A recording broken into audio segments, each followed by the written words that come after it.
नमस्कार, मैं हूं रमेश भट्ट। क्या आप लोग जानते हैं कि भारतवर्ष का नाम भारत कैसे पड़ा? आखिर वो कौन चक्रवर्ती सम्राट थे जिनके नाम पे हमारे देश का नाम पड़ा? वो जगह थी कण्व ऋषि का कण्वाश्रम। और आज देवभूमि डायलॉग पहुंच चुका है उसी ऐतिहासिक स्थल पे, कण्वाश्रम में, और आपको बताएंगे कि आखिर भारतवर्ष का नाम भारत कैसे पड़ा। आपको यह भी बताएंगे कि इसे उस दौर का सर्वश्रेष्ठ गुरुकुल क्यों कहा जाता था। हमारे स्कंद पुराण, विष्णु पुराण, महाभारत में इस जगह का क्या महत्व है, और सबसे ज्यादा जरूरी, अखंड भारत की कल्पना करते हुए छोटी छोटी जगहों को जोड़कर किस चक्रवर्ती सम्राट ने यहां शासन किया। इन सब पर बात करने के लिए मेरे साथ मौजूद हैं स्वामी रामानंद जी। स्वामी रामानंद जी, बहुत बहुत स्वागत है देवभूमि डायलॉग में आपका। बड़ा अद्भुत आनंद मिल रहा है। जैसा कि विष्णु पुराण में कहा गया या स्कंद पुराण में कहा गया कि ये देवों की स्थली है, ये बहुत ही पवित्र और मोक्षदायिनी स्थली है। मालिनी तट के ऊपर ये जो कण्व आश्रम विराजमान है, इसका ऐतिहासिक महत्व अगर आप हमारे दर्शकों को बताएं। जी, कण्व आश्रम ऐतिहासिक, पौराणिक, धार्मिक, ये तीनों को मिला दिया जाए तो वो स्थान है। ये देश का नाम रोशन करने वाला स्थान है। यहाँ पर महर्षि कर्ण ने ऋग्वेद की रचना की थी। फिर यजुर्वेद में भी उनका योगदान है। 2 वेदों की रचना महर्षि कर्ण ने यहीं बैठ के की थी। फिर उनको भगवान का आशीर्वाद मिला, उन्होंने गुरुकुल की स्थापना की, और गुरुकुल उनका विश्वविद्यालय के रूप ले लिया बहुत कम समय में, जिसमें 10,000 से लेके 25,000 के बीच छात्र अनवरत रूप से रहते थे। और इनका ये पोखाल से नीचे कीमसराय एक जगह है जहाँ वो लोग भरत स्मारक बनाने की सोच रहे हैं अभी, वहाँ से लेके और बिजनौर में जो रावली है, इतना गुरुकुलीय परिसर था इनका। करीब 50-60 किलोमीटर करीब बनता है ये। 10,000 छात्र इतने बड़े परिसर में रहना कोई अतिशयोक्ति भी नहीं है।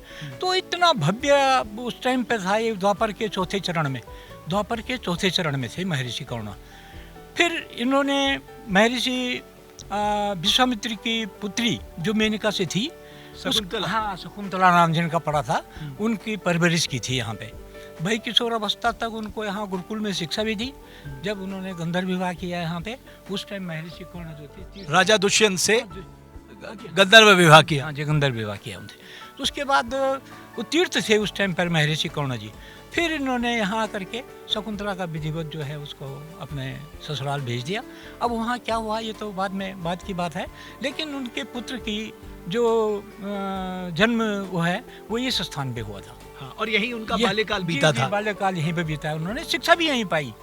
यही प्रश्न पूछा गया था पंडित जवाहरलाल नेहरू जी से रूस में। अच्छा, रूस में पूछा गया था। हाँ। उनसे पूछा गया था कि महाराज, ये विज्ञान शाकुंतलम नाटक आप देख रहे हैं, हाँ, ये भारत का है। महाकवि तुलसी कालिदास जी ने जो लिखा है, ये बताइए कि इनमें जो चक्रवर्ती सम्राट भरत हैं, उनका जन्म कहाँ हुआ और उन्होंने शिक्षा कहाँ पाई। इस पर शोध कराया था पंडित जी ने। अच्छा। तो डॉक्टर संपूर्णानंद जी मेन थे। उन्होंने आनंद फानंद में एक शोध समिति गठित की थी लखनऊ में। उसके बाद में देश के विद्वानों का आह्वान किया। उसमें बहुत से उच्च कोटि के विद्वान जुड़े जिन्होंने अपनी अपनी राय रखी।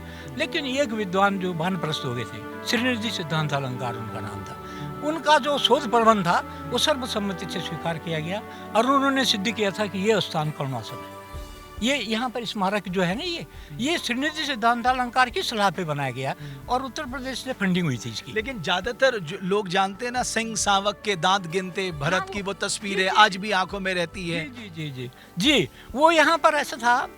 वो महाराज, ऋषि का नाम मैं भूल रहा हूँ, कर्ण के ही आश्रम में रहते थे। उन्होंने एक ताबीज दिया था उनको। अच्छा। वो भरत के बाह पे बंधा, जो रक्षा कवच था। अगर कोई भी उनको अहित की कामना से या भारी आदमी छूता था तो ताबीज जो है सर्प बन जाता था और उस आदमी को डस लेता था। ये सोच करके जब यहाँ पर दुष्यंत महाराज जी बैठे हुए थे, भगवान इंद्र के द्वारा यहाँ लाए शकुंतला का और दुष्यंत का जो पुनर्मिलन हुआ ना, वो भगवान इंद्र के सहयोग से हुआ। तो उस टाइम पे दुष्यंत महाराज यहाँ बैठे थे, और भरत जी को 2 आयाएं यहाँ भ्रमण घुमाने के लिए लाई। उसी टाइम पर वो शेर के बच्चे पे जो है खींच करके, और उसमें वो अपनी मस्ती करने लगा उसमें। तो वो जो आया थी, उन्होंने पुरुष देख करके उसे कहा कि महाराज आप देखिए, आप पुरुष हैं, आप इसको समझाइए बच्चे को, तो जीवों को तंग करता है। तो उसे समझाने के लिए गए और वो छीना झपटी में भरत के साथ में खींच के वो ताबीज़ गिर गया। वो दुष्यंत उठा रहे थे, उन्होंने टोका उसको कि महाराज इसको मत उठाइए, लेकिन उस पर कुछ असर ही नहीं हुआ, दुष्यंत खड़ा हो गया उसको। तो ये समझ लिए ये घटना वही है जो लक्ष्मण ने सीता माता के लिए पंचवटी में लकीर डाली। हाँ वही है ये। अब उस पर असर नहीं हुआ तो उसके मन में शक हुआ, उसके मन में आया के मन में वो बोली कि भाई इसकी सूरत भी मिलती है दुष्यंत से, और ये जो है ताबीज़ भी ये सांप नहीं बना, इसका मतलब ये राजा दुष्यंत है। फिर वो माता शकुंतला के पास गई और उनको पूछा कि मुझे महाराज जी मुझे ऐसा लगता है कि महाराजा आ गए यहाँ। तो उन्होंने कहा भाई तुम्हारी बात में दम है, मैं देखती हूँ। देखा उन्होंने इधर से वो उसने कह दिया कि भाई तुम अपनी माता से नहीं मिलाओगे हमें, दुष्यंत ने भरत को कहा।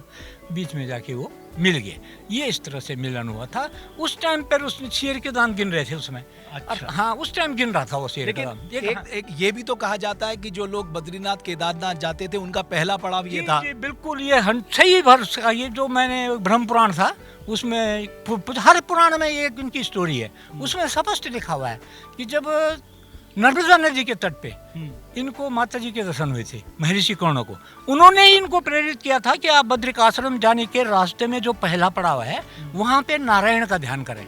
अच्छा। वो आपको भविष्य के बारे में बताएंगे कि आपकी दिनचर्या क्या रहेगी।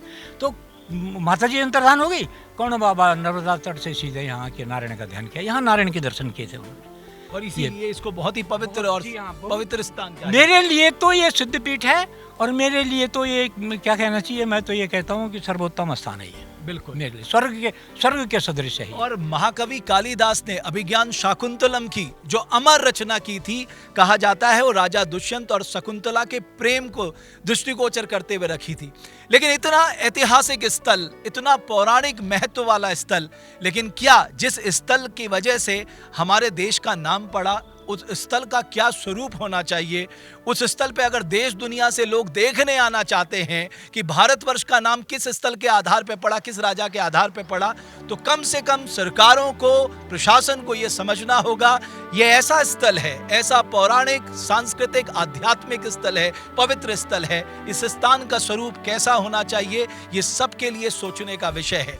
और जरूरत है इस स्थान को आज वही स्वरूप देने की, ताकि देश और दुनिया से लोग आए, इस स्थल पर आए और इस स्थल को देखकर उन्हें मालूम चले कि एक दौर में राजा भरत का बाल्यकाल, शिक्षार्जन सब कुछ यहां हुआ था और इसी के आधार पर भारतवर्ष का नाम पड़ा था।